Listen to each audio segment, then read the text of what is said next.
न्याय संहिता 2023 जो पहले आईपीसी के नाम से था, मतलब इंडियन पीनल कोड, और हमारे देश का नया आपराधिक कानून है या फिर क्रिमिनल लॉ है। ये 25 दिसंबर 2023 को पास हुआ था और हमारे देश में 1 जुलाई 2024 से लागू हो चुका है। तो हम इसी को रिवाइज कर रहे थे, इसी को हम पढ़ रहे थे, और ये मेरी आपको गारंटी थी कि आप अगर मेरे चैनल को फॉलो करते रहेंगे तो भारतीय न्याय संहिता आपको ऐसा कवर करवा दूंगी कि आपको कहीं से भी कोई भी हेल्प नहीं चाहिए होगी, कहीं कोई इन्वेस्टमेंट नहीं करना होगा, कुछ और नहीं करना होगा। आप चाहे कोई भी कॉम्पिटिशन्स दे रहे हो, या फिर आप एलएलबी की तैयारी कर रहे हो, या आप जुडिशियरी, आप कोई भी कंपटीशन दे रहे हो, आप भारतीय न्याय संहिता के बारे में, उसके सेक्शंस के बारे में आपको यहाँ पर सारा क्लियर हो जाएगा। हम सेक्शन वाइज और चैप्टर वाइज यहाँ पर कंपैरिजन कर रहे थे, और इसी कंपैरिजन में हम आईपीसी और बीएनएस दोनों को कंपेयर भी कर रहे हैं, दोनों की एग्जाम्पल्स भी ले रहे हैं।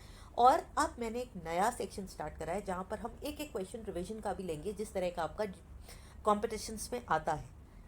एमसीक्यू की सीरीज बाद में, लेकिन अभी सिर्फ एक प्रैक्टिस के लिए और रिविजन के लिए। क्लियर?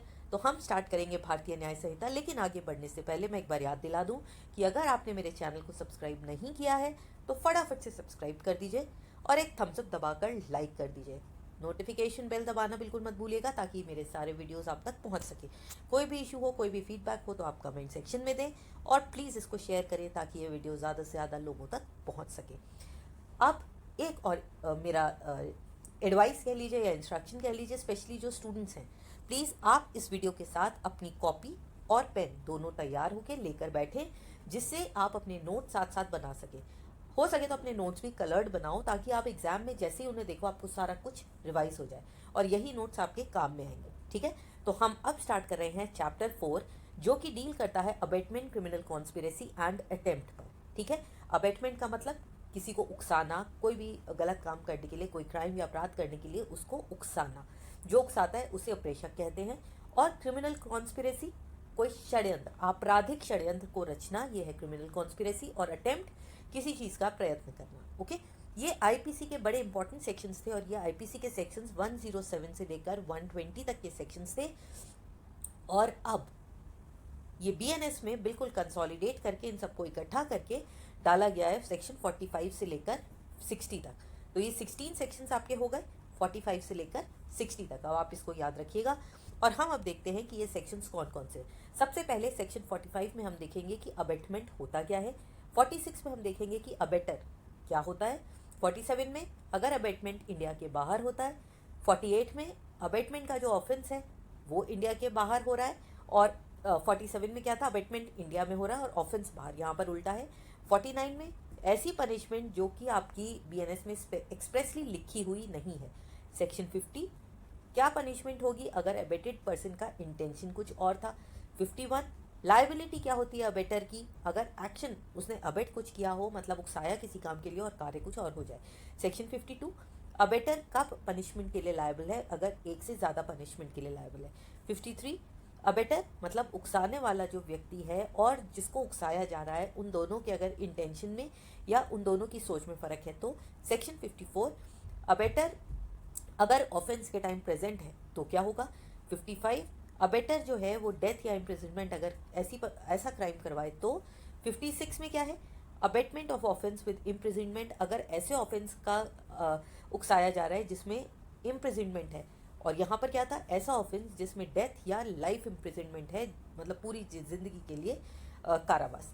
फिर सेक्शन 57 में अगर कोई भी ऐसा ऑफेंस है जो 10 से ज़्यादा लोगों मिलकर करते हैं, कोई ऐसा अबेटमेंट अगर हम करते हैं। 59, 58 और 60 ये हम जो है अलग वीडियो में करेंगे, क्योंकि ये आ जाता है हमारा क्रिमिनल कॉन्स्पिरेसी और अबेटमेंट में। ठीक है, तो हम अब सबसे पहले स्टार्ट करते हैं अबेटमेंट से।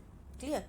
तो अब जब हम अबेटमेंट देखते हैं, ये दिया गया है सेक्शन 45 में, और आईपीसी का ये सेक्शन 107 था। बहुत इंपॉर्टेंट सेक्शन है ये, पहले भी इंपॉर्टेंट थे और अब भी इंपॉर्टेंट है। साथ साथ हम एक दो केस लॉज हर के साथ लेंगे, ताकि अगर आप एलएलबी दे रहे हैं तो आपको एग्जाम में लिखने के लिए फटाफट से केसेस मिल जाए, और इससे आप समझ भी सकते हो इसका एप्लीकेशन। दूसरे, ये जो जितने भी हम केसेस करेंगे ये सब आईपीसी के अंडर केसेस थे, क्योंकि बीएनएस के केसेस अभी बनेंगे, इसके प्रेसिडेंट्स अभी सेट होंगे। लेकिन केस और जान पहचान, क्योंकि बीएनएस कोई बिल्कुल नया लॉ नहीं है, लेकिन हमने पुराने वाले लॉ को थोड़ा बेटर किया है। तो सबसे पहले हम देखते हैं अबेटमेंट या उकसाना होता क्या है। तो यहाँ पर सबसे पहली चीज़ जो इन्होंने बताई है, अबेटमेंट की कोई एग्जैक्ट डेफिनेशन नहीं दी है कि अबेटमेंट होता क्या है। आपको क्या बताया, अबेटमेंट किस तरह से होता है, क्या होता है एग्जैक्ट नहीं बताया, किस तरह से होता है। तो इसमें उन्होंने ये 3 स्टेप्स दिए हैं ABC करके। सबसे पहला हम अबेटमेंट कर सकते हैं किसी को इंस्टिगेट करके। इंस्टिगेट मतलब उकसा के। जैसे कि मेरा कोई फ्रेंड है और उसका ब्रेकअप हो गया। अब ब्रेकअप के बाद वो थोड़ा सा डिप्रेस्ड है और मैं जाके कहूँ, अरे तू पागल है, डिप्रेस क्यों हो रहा है, जा और उस लड़की को भगा ले, उसको किडनैप कर ले, उस पर एसिड गिरा दे। तो ये जो मैं किसी ऑफेंस के लिए दूसरे को जो उकसा रहे हैं, ये है इंस्टिगेशन या उकसाना। दूसरा है इंगेज करना। इंगेज का मतलब किसी engage with one more person in conspiracy, मतलब किसी और के साथ मिलकर कोई प्लान बनाना, कोई भी इलीगल ऑफेंस के लिए या कोई भी एक्ट के लिए। मतलब कोई भी, या तो हम गलत काम करने के लिए किसी के साथ होकर प्लान बनाएंगे, हम खुद नहीं कर रहे हैं, हम किसी से करवा रहे हैं, या फिर कोई भी इलीगल ऑफिस ओमिशन, मतलब कोई भी ऐसा काम जो किसी की ड्यूटी है और उसने नहीं किया। तो कई बार क्या होता है, क्रिमिनल्स क्या करते हैं, कोई गया और पुलिस वाला अगर खड़ा है, ये पुलिस वाला खड़ा है, कोई एक जना जाकर इससे लड़ने लगा। अब जितने में वो यहाँ पर लड़ा, दूसरे बंदे ने यहाँ से सामान को चुराया और भाग गया। तो इसने क्या किया, इसने अबेट किया है, क्राइम तो इसने किया है, लेकिन इसने पुलिस वाले को अपने साथ लगाया, ये इलीगल ओमिशन था और इस तरह से वो इंगेज हो गया। ठीक है। और तीसरा क्या है, इंटेंशनली एड। कोई भी गलत काम अगर कोई जना करने जा रहा है तो उसकी मदद करना, जानते बूझते मदद करना। मान लीजिए आपका कोई एक फ्रेंड है जो कहीं से सामान चुरा के आया, या किसी का मर्डर करके आया, किसी की बाइक चुरा के आया, कुछ भी ऐसा काम करके आया जो कि इलीगल था। ठीक है। अब इसके बाद वो कह रहा है, यार अब मैं इसका क्या करूँ, मैं इसको कहाँ रखूँ। तो अगर आपको पता है कि वो ये चोरी का सामान लाया है और आप उससे कहते हो, कोई बात नहीं यार, मेरे घर में गराज में रख जा, मेरे घर कोई नहीं आता, और जब तू फ्री हो इसे उठाकर ले जाना और जाकर बेच आना, तो आप इंटेंशनली एड कर रहे हो। ठीक है। और अगर जो है गलती से कोई जना आता है और आपसे कहता है, यार मेरी बाइक थोड़ी देर को रख लो, और आपने रख ली और आपको ये नहीं पता है कि वो चोरी की बाइक है, तो फिर आप उसमें इंटेंशनली एड नहीं कर रहे हो। तो आपको 3 केसेस समझ में आए, किसी को उकसाना, उसके साथ मिलके काम करवाना, और तीसरा है किसी भी गलत काम में उसकी मदद करना। अब बुक में जो एक्सप्लेनेशन आपको बेयर एक्ट में दिया है, सबसे पहला है इंस्टिगेट। इंस्टिगेट का क्या मतलब, कोई भी जना जो जानते बूझते किसी भी चीज़ को मिसरिप्रेजेंट कर रहा है, छुपा रहा है, या कोई ऐसा फैक्ट उसके पास है जो उसे बताना चाहिए था, उसको डिस्क्लोज करना चाहिए था, लेकिन वो जान के उसको डिस्क्लोज नहीं कर रहा है, और कोई भी गलत ऐसा काम कर रहा है जिससे दूसरा जना जो है जानते बूझते कर रहा है, कंफ्यूज हो जाए। जैसे मान लीजिए पुलिस वाला आया और आपसे उसने पूछा, यार ये बाइक जो आपके बाहर खड़ी है, जो अभी वो यहाँ पर चुरा के आया था ना, ये किसकी है। आपने कह दिया, मुझे नहीं पता, ये तो मेरे घर पे कोई बाहर छोड़ गया है, किसी की होगी, मार्केट में घूम रहा होगा। तो आपको पता है, लेकिन फिर भी आपने इसको मिस रिप्रेजेंट करा, जबकि आपको एक फैक्ट पता था जो आपको यहाँ पर डिस्क्लोज करना चाहिए था। वो मटीरियल फैक्ट आपने यहाँ पर छुपा लिया। या फिर कहीं पर कोई क्राइम हो रहा था, मान लीजिए कोई मॉब था, आप वहाँ पर गए और आपने देखा कि किसी ने चेन स्नैचिंग करी, आपने देखा वो किसने करी, लेकिन आपने नहीं बताया। तो ये सब जो चीज़ें हैं, ये आती हैं इंस्टिगेट करना और मिस रिप्रेजेंटेशन। दूसरा, इंस्टिगेट का क्या मतलब है, किसी से कोई जानते बूझते काम ऐसा करवाना, उसको भड़काना। ठीक है। एग्जाम्पल देखते हैं। इलस्ट्रेशन क्या है, कोई एक पब्लिक ऑफिसर है जिसको कोर्ट ने जेड को पकड़ने के लिए कहा था। बी को ये पता था कि सी जो है वो जेड नहीं है, मतलब यहाँ पर एक जना खड़ा था, बी को पता है क्या कि ये सी है, लेकिन जब जेड आता है पता करने के लिए, तो बी उससे क्या कहता है कि यही वो जना है जिसको तुम्हें पकड़ना है, इसे पकड़ के ले जाओ। तो अगर आप उस जने को नहीं जानते तो आपने गलती से बताया, लेकिन अगर आपको पता था कि वो गलत जने को पकड़ रहा है, तो बी ने इंस्टिगेट किया सी का पकड़ना। तो जब पुलिस ऑफिसर ने सी को पकड़ा, उसके लिए अबेटमेंट या इंस्टिगेशन किसने की, उसको इंस्टिगेट किया था बी ने। ठीक है। तो यहाँ पर बी जो है अबेटमेंट का दोषी हो जाएगा। अब एड का भी एक एग्जाम्पल हम देखते हैं, क्या दिया हुआ है। ये एड जो है, ये यहाँ पर ये देखना है, ईदर प्रायर टू और at the time of commencement of an offence. मतलब कोई भी एक्ट, मान लीजिए यहाँ पर ये एक्ट होने वाला है, इस एक्ट से पहले प्लानिंग में भी हमारे ये एड हो सकता है, और एक्ट के टाइम पर भी एड हो सकता है। मान लेते हैं कि ये जो ए है, ये किसी का खून करने जा रहा है। अब इसको जो है चाकू चाहिए था, आप जो है प्लानिंग में गए और आपने कहा, ठीक है प्लानिंग कर रहे हैं, तेरे को चाकू चाहिए। उसमें क्या हो गया, तू अच्छा वाला चाकू ले, दुकान मैं बताता हूँ। आपने उसको दुकान भी बता दी, दुकान का पता भी बता दिया कि तू यहाँ से जाकर ले ले।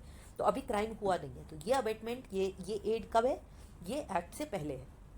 अब एक्ट के टाइम पर क्या हुआ, जब वो वहाँ पर गया कहीं पर मर्डर करने उस चाकू को लेकर, वो एकदम से थोड़ा घबरा गया या फिर वो आने लगा वापस, या उसने कहा यार मैं वहाँ तक जाऊँगा कैसे। तो आपने कहा कोई बात नहीं, चल मेरे पास बाइक है, मैं तेरे को वहाँ छोड़ देता हूँ, और जैसे ही तू मर्डर कर लेगा तेरे को मैं पिक भी कर लूँगा। तो एक तो ये था जो चाकू आपने पहले दिलवाया था प्रायर, और एक है at the time of commencement, जब वो एक्ट कर रहा था तब आप बाहर खड़े रहे अपनी बाइक लेकर, और जैसे ही वो कर चुका आप उसे लेकर आ गए। तो ये है साथ में। अब एक बार जो है यहाँ पर ये भी देखते हैं कि इसमें बदलाव क्या है। इसमें सिर्फ ये बदलाव है जो ज़्यादातर बीएनएस में किया गया है। जो आईपीसी में कोर्ट ऑफ जस्टिस था, यहाँ पर वो सिर्फ कोर्ट लिखा हुआ है, ठीक है। तो जहाँ पर यहाँ जो आपको सिर्फ कोर्ट दिख रहा है वो आईपीसी में कोर्ट ऑफ जस्टिस था, और सेक्शन कौन सा था, 107।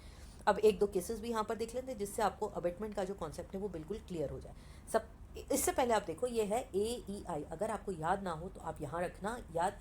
AEIOU होते हैं ना हमारे वॉवल्स, इसमें से AEI है। ए का मतलब एड है, ई का मतलब बताइए आप इंगेज है, और आई का मतलब इंस्टिगेट। इससे आपको ये हमेशा याद रहेगा और आप भूलोगे नहीं। ओके, अब चलो केसेस देखते हैं। ये जो है बड़े लैंडमार्क केसेस हैं। सबसे बड़ा जो लैंडमार्क केस है वो था एक Sanju versus state of MP का। ये जो है हस्बैंड वाइफ के जो केसेस होते हैं उसमें बहुत बार होता है। अगर हस्बैंड किसी से कह दे जा जाके मर जा, जा तू जहर खा ले, जा जाके मर जा, मेरा भी पिंड छूटेगा, और मान लीजिए वो वाइफ खा लेती है, तो क्या ये अबेटमेंट होगा। ऐसा तो हस्बैंड वाइफ में अक्सर ही होता रहता है, और जैसा एक किसी की पिक्चर में भी था, ऐसा तो कोई हस्बैंड ही नहीं होगा जिसने कभी ये ना सोचा हो कि ये भगवान कहाँ शादी हो गई, और ना ही ऐसी कोई वाइफ होगी। तो इस केस में क्या हुआ था, सबसे पहला ये जो है अबेटमेंट टू सुसाइड के केस में एक लैंडमार्क जजमेंट था। इसमें क्या हुआ था, हस्बैंड और वाइफ की लड़ाई हुई, और हस्बैंड ने वाइफ को कह दिया जा जाके मर जा, गो एंड डाई। 2 दिन के बाद वाइफ जो है वो सुसाइड कर लेती है, और डाइंग डिक्लेरेशन जो है वो छोड़ जाती है। अब यहाँ पर ये हुआ कि इस केस में क्या ये अबेटमेंट है। तो जज ने क्या कहा, सिर्फ ये फ्रेज बोल देना जा और जाके मर जा, ये कोई अबेटमेंट नहीं है। ये तो हम आते जाते बोलते थे, कई बार सड़क पे किसी से लड़ाई होती है तो हम बोल देते हैं, इसका ये मतलब नहीं है। दूसरा, सुसाइड जो है वो 2 दिन के बाद किया गया, इसका मतलब सोचा समझा था ना, सोच समझ के किया होगा। तो यहाँ पर ये जो सुसाइड है डायरेक्ट रिजल्ट इस फाइट का नहीं है, हो सकता है डिप्रेशन का हो या कोई भी और रीज़न हो सकता है। तो यहाँ पर हस्बैंड को हम अबेटमेंट के लिए लायबल नहीं मानेंगे, ठीक है। तो एक तो ये लैंडमार्क केस था। दूसरा एक केस और हम यहाँ पर लेंगे जो कि है Kishori Lal versus state of MP। ये भी एक बहुत इंपॉर्टेंट केस था। इसमें क्या होता है, एक्यूज्ड को जो है अबेटमेंट टू मर्डर के लिए चार्ज किया गया था, और प्रोसिक्यूशन ने क्या कहा था कि एक्यूज्ड ने जो है वेपन दिया था, और वेपन देने के बाद जो ऑफेंडर है जिसने क्राइम किया उसको उसने हेल्प किया था। तो सुप्रीम कोर्ट ने यहाँ पर उसका कन्विक्शन हेल्ड करा, और ये माना कि जिसने ये मर्डर का वेपन दिया है उसने अबेटमेंट किया है। अबेटमेंट किया है ना, और उसने क्राइम से पहले भी अबेटमेंट किया, उसने इंस्टिगेट तो किया, इंस्टिगेट के साथ साथ उसने हेल्प भी की। और अगर उसने वो वेपन दिया, इसका मतलब कि वो प्रिंसिपल ऑफेंडर जो उसको रोकने की बजाय उसको एनकरेज कर रहा था, और ये डायरेक्ट इंस्टिगेशन है, उसमें अबेटमेंट का क्राइटेरिया पूरा किया जाता है। और इसका नतीजा क्या हुआ, इसने एक और चीज़ बताई कि अगर डायरेक्ट इन्वॉल्वमेंट है अबेटमेंट के केस में, अगर कोई एक्शन भी लिया गया है जैसे वेपन देना, कोई गाइडेंस देना, तो ये जो है एक्टिव पार्टिसिपेशन माना जाएगा, और ये माना जाएगा कि उसने एनकरेज किया है क्राइम होने के लिए, और अबेटमेंट में वो दोषी है। पहले ये सोचा आपने कि अबेटमेंट का एक क्राइम इतना बड़ा क्यों है। कई बार ऐसा होता है, हम भी सोचते हैं कि इसने मेरे को ऐसे तंग किया, चल मैं आज इसके 2 थप्पड़ लगाऊंगी। अभी तो आप सोच ही रहे थे, और आपके दोस्त ने आकर कहा चल यार मैं भी चलता हूँ, तेरे 2 थप्पड़ तो लगानी चाहिए। 2 क्या बेटा, 2 थप्पड़ नहीं, चल लाठी लेके चलते हैं, हॉकी भी लेके चलते हैं। तो जो चीज़ आपको रोक सकती थी उसके बजाय क्या हुआ, आपको रोकने की बजाय आपके दोस्तों ने आपको और भड़का दिया। तो ये जो है भड़काने में कई बार ऐसा क्राइम जो लोग रोक सकते थे वो भी हो जाता है। तो इसलिए अबेटमेंट अपने आप में एक बहुत बड़ा क्राइम है, जिसको क्योंकि वो एबेटर जो है वो इस काम को रोक सकता था। अब यहीं पे हम आते हैं सेक्शन 46 में। अबेटर होता क्या है, मैंने कहा ना अबेटर क्राइम रोक सकता था, तो अब ये देखते हैं अबेटर क्या होता है। आईपीसी के सेक्शन 108 में था। अबेटर क्या होता है, अबेटर कोई भी ऐसा इंसान होता है जो अबेट करता है या उकसाता है या किसी को उत्प्रेरित करता है, किसके लिए, कोई भी ऑफेंस करने के लिए, कोई भी क्राइम करने के लिए, कोई भी गलत काम करने के लिए। तो कोई भी ऐसा एक्ट या फिर कोई लीगल एक्ट जो वो रोक देता है, ये दोनों अगर किए जाते हैं और दोनों सेम इंटेंशन से कर रहे हैं, मतलब एक जना अगर ये सोच रहा है कि अरे मैं जो कर रहा हूँ ये तो सिर्फ चीनी डाल रहा हूँ मैं, तो उसने तो ये सोचा कि मैं सिर्फ चीनी डाल रहा हूँ, लेकिन अगर ए को पता है कि वो पॉइजन है, तो दोनों का इंटेंशन अलग है ना। तो अगर दोनों के पास इंटेंशन भी सेम है और नॉलेज भी सेम है, तब वो अबेटमेंट होगा। ओके, अब यहाँ पर देखते हैं, इसमें 2 एक्सप्लेनेशन दिए हैं। क्या है, अबेटमेंट इलीगल ओमिशन का अगर है तो ये भी अबेटमेंट हो सकता है, चाहे अबेटर ने अपने आप से ना किया हो। अपने आप तो अबेटर ने ऑफेंस नहीं किया होगा ना, लेकिन अगर उसने कोई इलीगल ओमिशन करवाया, इलीगल ओमिशन, मान लो आप रोड पे जा रहे हो, आप जो है ट्रैफिक पुलिस हो, आपका काम है जाम को रुकवाना, और आप जो पुलिस वाले कहते हैं अरे चल चल चल चल, तो ये क्या है, इलीगल ओमिशन है ड्यूटी को रोकना। ठीक है, कोई इनकम टैक्स ऑफिसर है, अगर वो कुछ कलेक्ट करने जा रहा है या वो कोई एक्शन ले रहा है और आप उसको ब्राइब देते हो कि नहीं नहीं नहीं नहीं मेरे से मत ले, तो ये क्या है, इलीगल ओमिशन।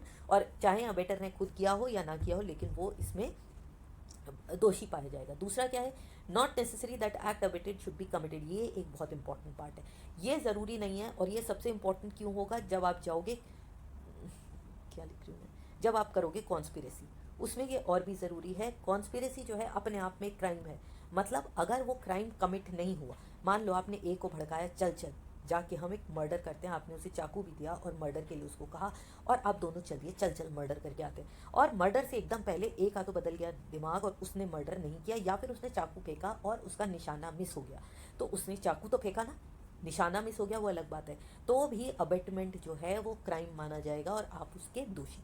ठीक है, तो अगर वो ऑफेंस नहीं भी हुआ तब भी हो सकता है कि अबेटर जो है उसका अबेटमेंट का क्राइम माना जाए। जैसे इलस्ट्रेशन, ए ने बी को मर्डर के, सी के मर्डर के लिए अबेट किया, उसको उकसाया, बहुत समझाया, लेकिन बी ने मना कर दिया, तब भी ए जो है अबेटिंग का गिल्टी है, क्योंकि उसने तो आइडिया लगाया, और ये अबेटमेंट का गिल्टी क्यों माना गया, आज उस बी ने मना किया, अगर बी पहले ना बताए तो हो सकता है वो डी के पास जाए, ई को जाए, कोई ना कोई तो उसे मिल ही जाएगा और अपना क्राइम करा लेगा, फिर सुपारी वाला जो काम होता है ना, वही हो गया यहाँ पर। दूसरा क्या है, ए जो है बी को इंस्टिगेट करता है डी का मर्डर करे, बी जो है डी का मर्डर भी कर देता है, मतलब चाकू भी घोंप देता है, लेकिन डी जो है वो रिकवर हो जाता है। तो बी ने तो मर्डर की करने की कोशिश की थी, लेकिन मर्डर हुआ नहीं, वो रिकवर कर गया, तो इसमें बी तो एक बार को कमिट मर्डर के लिए दोषी पाया जाएगा, वो कल्पेबल होमिसाइड भी हो सकता है, लेकिन ए जो है वो इंस्टिगेटिंग मर्डर के लिए, क्योंकि उसने मर्डर के लिए इंस्टिगेट किया था, तो उसने जो उकसाया था वो तो मर्डर के लिए उकसाया था, अब अगर वो रिकवर कर जाता है तो ये बी की किस्मत है। तो कोर्ट में आपको ये समझना है हम ये क्यों पढ़ रहे हैं, क्योंकि ये सारी चीज़ें आपको कोर्ट में प्रूव करनी होती है।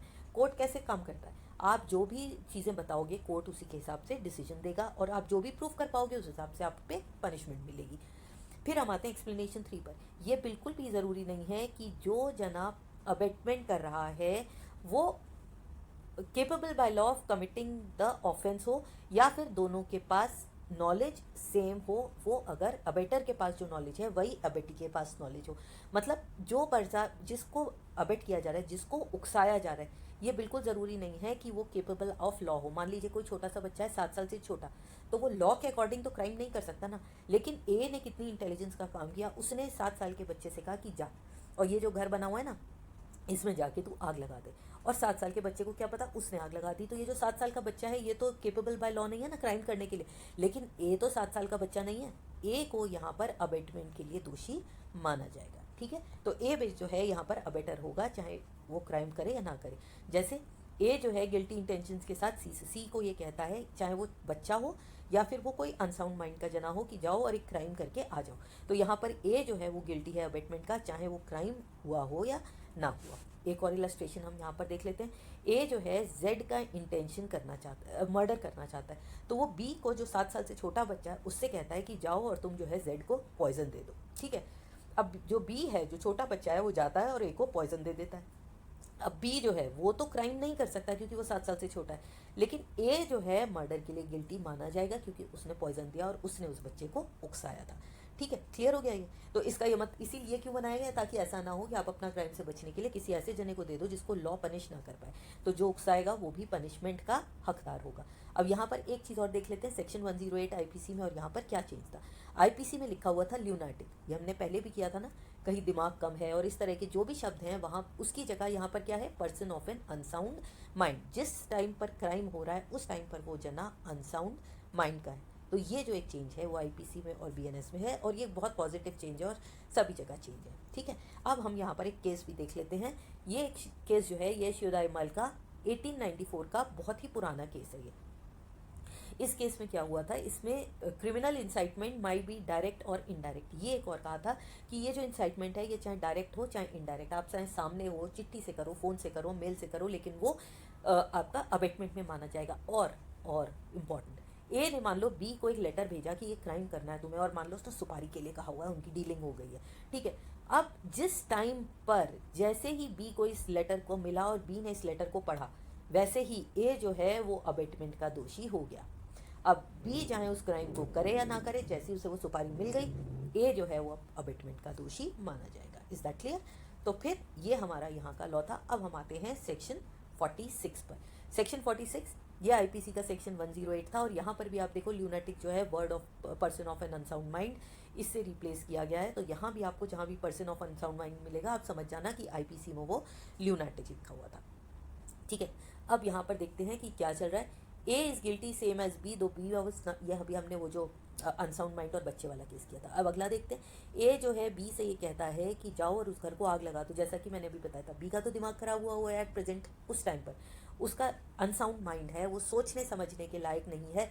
इसका एक एग्जाम्पल लेते हैं। एक व्यक्ति है जो बहुत ही गुस्सा है, उसको जो है उसके मालिक ने नौकरी से हटा दिया है, उसकी पूरे में बदनामी कर दी है, उसके बारे में पता नहीं क्या क्या बोल दिया है। तो वो एट प्रेजेंट उस टाइम पर बहुत ही ज़्यादा गुस्से में है, उसे सही और गलत कुछ भी समझ नहीं आ रहा है, और ए को जो है बदला लेना था।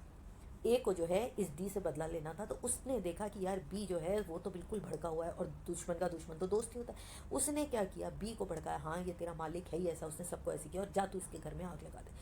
उस टाइम पर बी जो है बिल्कुल सोचने समझने की ताकत नहीं रखता था, और ए ने उसको कहा और उसने जाके उसके घर में आग लगा दी। तो ए जो है वो अबेटमेंट का दोषी होगा, चाहे बी ये प्रूव कर पाए कि मैं जो हूँ नशे में था या मेरा दिमाग सही नहीं चल रहा था। इसमें ए और बी दोनों को प्रूव करना है। अगर बी ये प्रूव कर देता है कि उस टाइम में होश में नहीं था, ए तब भी अबेटमेंट का दोषी माना जाएगा। ठीक है, अगला डी जो है एक चोरी करवाना चाहता है, तो वो बी से कहता है कि जा और तू वो सामान ले आ, ये जो सामान है वो जेड का है। ठीक है, और वो जो सामान जेड का था, ये बी को ये बताता है कि वो तो मेरा ही सामान है। मान लो ए का जो है एक आईफोन है, ठीक है, एप्पल का आईफोन था, और वो जो है यहाँ पर पड़ा है। उसने बी से कहा ये जो है मेरा फ़ोन पड़ा है, वो ज़रा तू फ़ोन जब आएगा ना घर तो वहीं पर छूट गया है, वो ले आना। और असल में ये फ़ोन किसका था, ये फ़ोन था जेड का। अब बी को क्या पता, बी वहाँ से गया और उसने फ़ोन को उठाया और आकर ए को दे दिया। अब जब कोर्ट में अगर ये बी बता पाता है कि मेरे को तो ए ने कहा था कि उसका फ़ोन है, मैं तो ये सोच के लाया था कि ए का फ़ोन है, मेरे को क्या पता वो जेड का फ़ोन है, तो बी तो बच सकता है। लेकिन ए जो है ये फंसेगा, क्योंकि ए जो है ये यहाँ पर अबेटमेंट का दोषी पाया जाएगा। ठीक है, फिर हम आते हैं एक्सप्लेनेशन 4 पर। अबेटमेंट का ऑफेंस जो है वो अगर, अच्छा, abetment of an offence being an offence, the abetment of such an offence is also an offence. अब इसका एग्जाम्पल देखते हैं।